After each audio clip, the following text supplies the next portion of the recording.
Bugün normalda gündəlik yeməklər siyahısında olmayan, fərqli ləzzət və görünüşü göz oxşayan çökərtmə kebabı hazırladım.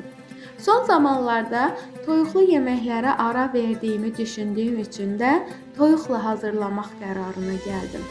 Ərzaqların dəqiq ölçüsünü və miqdarını da mütləq aşağıda qeyd edəcəm. Kartofları öncə bir neçə halqaya, sonra da incə hissələrə bölürük.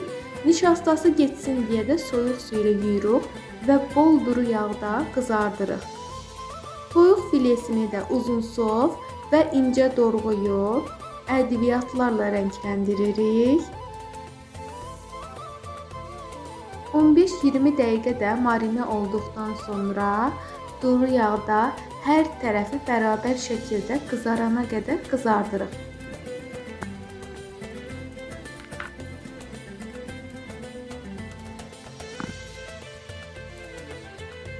Doğranmış sarımsaqların üzərinə də bir neçə xörək qaşığı qatıq əlavə edib sarımsaqlı sos hazırlayırıq.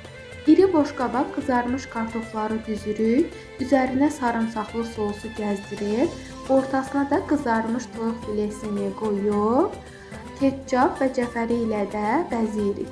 Hazırlayacaq olan hər kəsə nuş olsun.